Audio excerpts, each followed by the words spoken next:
Ready? We have a go for main engine start. We have main engine start.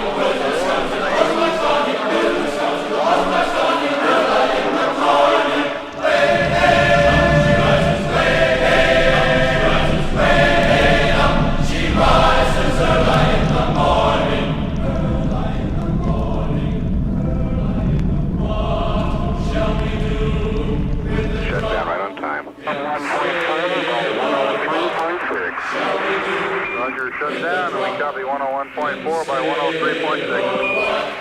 Shall we do with the drop who can sail or early in the morning?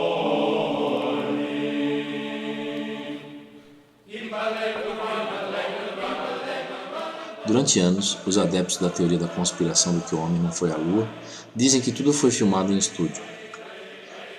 Então eles forjaram a viagem à Lua? Eu tenho certeza que não conseguiriam forjar. Existem pessoas hoje em dia que dizem que em 1969 eles eram incapazes de mandar alguém para a Lua. Essas mesmas pessoas dizem que eles eram capazes de forjar a viagem à Lua filmando em estúdio. Mas na realidade seria o contrário. Nós tínhamos tecnologia para mandar o homem à Lua, mas não tínhamos tecnologia para filmar a viagem à Lua em estúdio. Eles não tinham tecnologia para falsificar em vídeo. Antes de mais nada, aqui no projeto Terra Oculta não estamos fazendo isso para defender a honra dos Estados Unidos da América. O governo americano mente o tempo todo sobre todo tipo de coisa. E se eles ainda não mentiram para você, ainda é porque você não ouviu nada sobre eles. É bem mais fácil acreditarmos que o projeto Apollo foi uma farsa do que verificarmos a tecnologia cinematográfica em voga na época. Especialmente se não soubermos os perfis tecnológicos à disposição na época com relação ao lançamento de foguetes e com relação às câmeras de filmagem à disposição. Para quem nasceu recentemente, o cinema parece até magia, de tantos recursos gráficos e tecnológicos que temos atualmente. Os efeitos especiais aumentam de uma maneira impressionante com o aumento da capacidade de processamento do computador. Mas será que em 1969 o cinema já era assim? Desde os anos 20, os engenheiros vinham aperfeiçoando os foguetes e seus sistemas de voos, com o objetivo de atingirem o espaço sideral. Mas os financiadores desses projetos queriam sistemas cada vez mais aperfeiçoados, para transformar esses foguetes em bombas.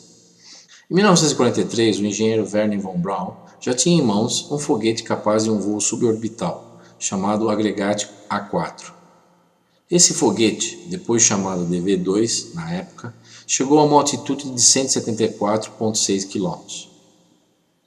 Após a Segunda Guerra Mundial, os engenheiros foram subdivididos em dois grandes grupos, e um foi trabalhar para os Estados Unidos da América e o outro para a antiga União Soviética.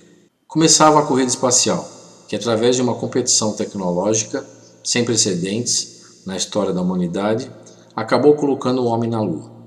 Nos anos 60, teoreticamente, então, uma viagem espacial era viável, tecnologicamente, enquanto a tecnologia cinematográfica também crescia e experimentava novos recursos tecnológicos, como a televisão a cores. Nesse momento é que essas duas histórias se dividem. Em uma história, os americanos gastam 50 bilhões de dólares para mandarem 3 homens à Lua, para plantar uma placa por lá dizendo: viemos em paz em nome da humanidade, blá blá blá blá. Depois, voltam para casa continuar a guerra do Vietnã. Em uma outra história, a NASA em um momento percebeu que simplesmente não era possível pôr 3 homens na Lua e contrataram Stanley Kubrick para produzir e dirigir o pouso lunar televisionado. Afinal de contas, ele fez um grande trabalho em 2001, Uma Odisseia no Espaço. Bom, depois de décadas, depois de todos os astronautas terem se aposentados, as pessoas começaram a apontar uma quantidade grande de supostos erros nas evidências fotográficas das Apolos. É nesse momento que percebemos que essas pessoas não entendem muito bem sobre fotografia, vídeo, iluminação em estúdio ou até mesmo perspectiva de câmera. E acredito que essas mesmas pessoas esperam que você também não entenda. Deveríamos ver estrelas nas fotografias da Lua? Não, não deveríamos. A câmera estava configurada para a exposição luz do dia. Se estivesse exposta para as estrelas, Então essa foto ficaria mais ou menos assim.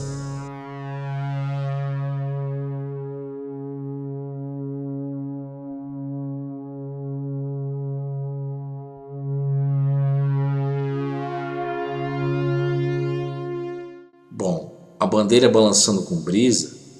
Não estava. Estava balançando no vácuo, depois de a soltarem porque estava presa com arame, e por inércia e não resistência do ar. E as sombras paralelas na Lua? Bom, elas nunca poderiam ser paralelas. Vamos lá fora e observemos como as sombras aqui na Terra se comportam em um terreno irregular. E a respeito das várias fontes de luz nessa foto? Obviamente não havia várias fontes de luz. Mas por quê? Quando em estúdio apontamos duas fontes de luz em algo, você cria duas sombras. Nessa foto, se tivéssemos duas fontes de luz, teríamos sombras à frente e em outra posição ao mesmo tempo ao redor do astronauta. E se fosse em estúdio e a iluminação estivesse bem perto da cena, veríamos uma graduação da luminosidade ao longo do terreno. E isso não acontece. Não vemos isso porque a fonte de luz única estava a 150 milhões de quilômetros de distância. Muito distante para a lei do inverso do quadrado fazer a diferença. Ainda estamos esquecendo o ponto mais importante. Em 1969, ainda não era tecnicamente possível forjar o que vimos na TV. Mas por que as pessoas se esquecem disso? Acredito que as pessoas não sabem o quão primitivo era o vídeo em 1969. Havia muito avanço em eletrônica, mas haviam muitas coisas que ainda não podiam fazer.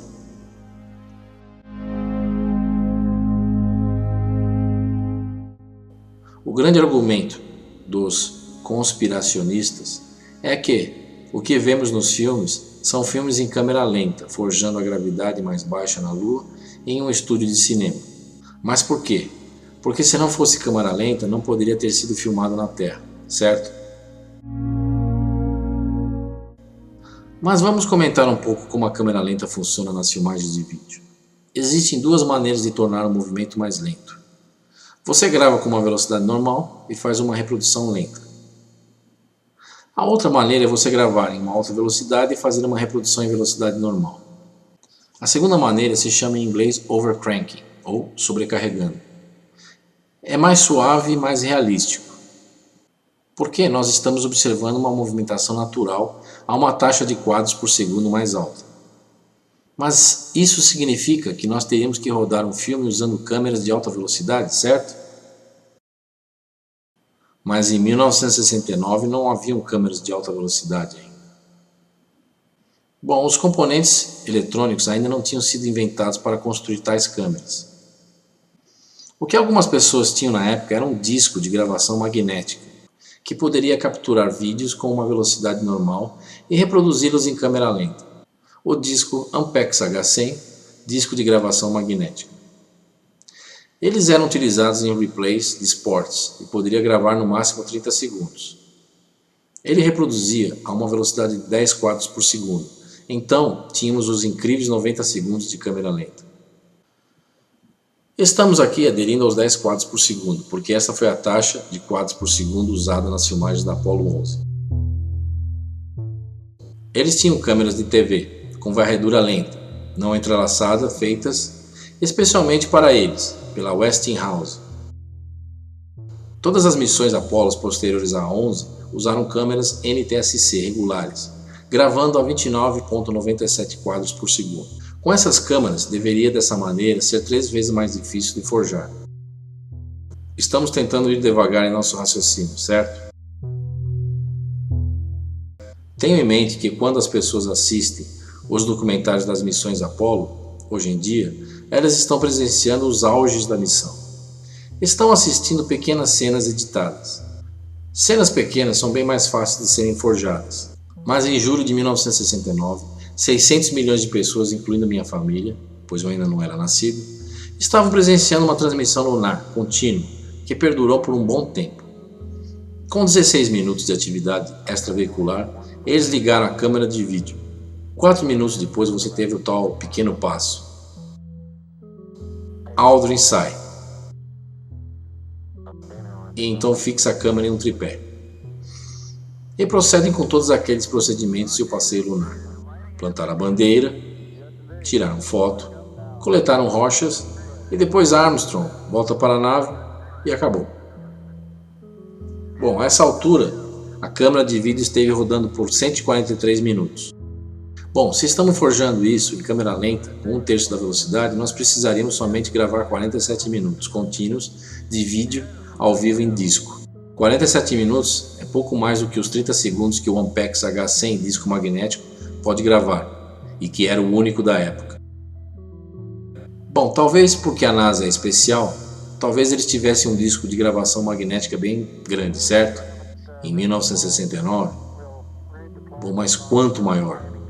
2.000 vezes maior? Já que era a NASA, talvez ele tinha um jeito de sobrecarregar o overcrank em um vídeo em 1969, por 1h30. Talvez algum equipamento secreto?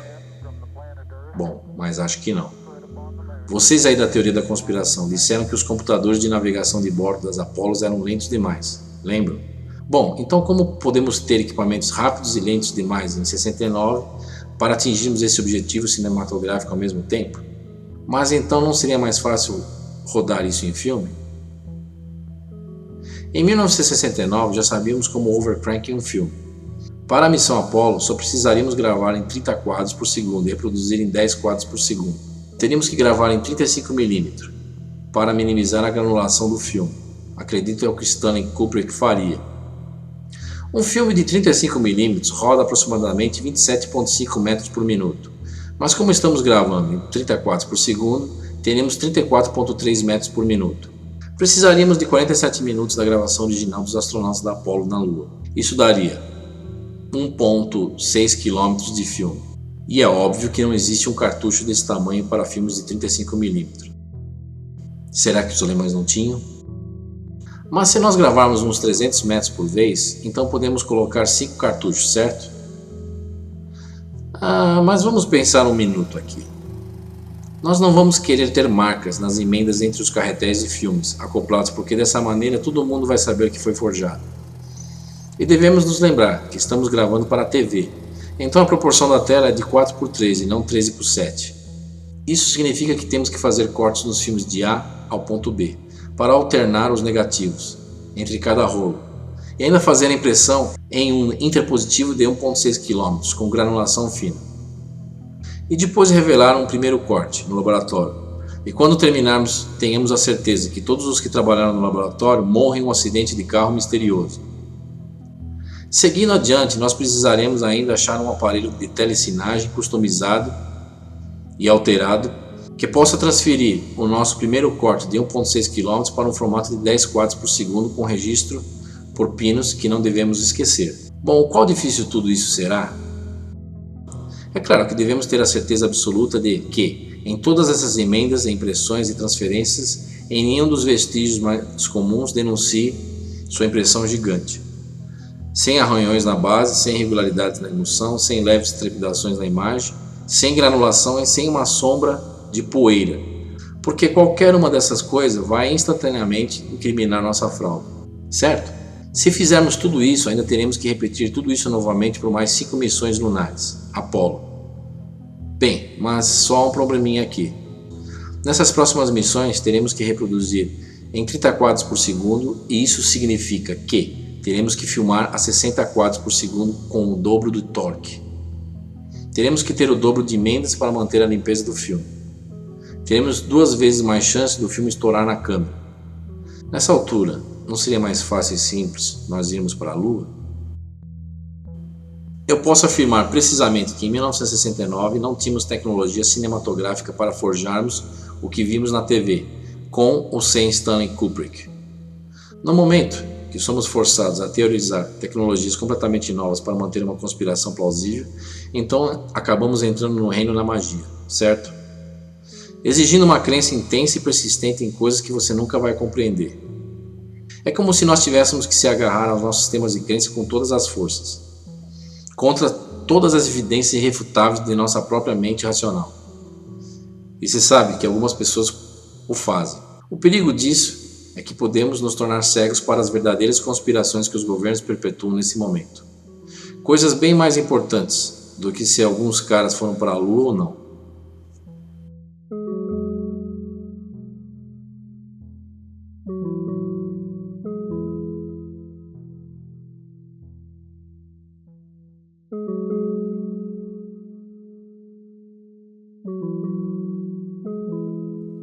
What shall we do with the drunken sailor? What shall we do with the drunken sailor? What shall we do with the drunken sailor? Early in the morning, way hey and up she rises, way hey and up she rises, way hey and up she rises. Early in the morning, put him in the longboat until he's sober. Put him in the longboat until he's sober. Put him in the longboat until he's sober. Early in the morning, way hey and up she rises, way hey and up she rises.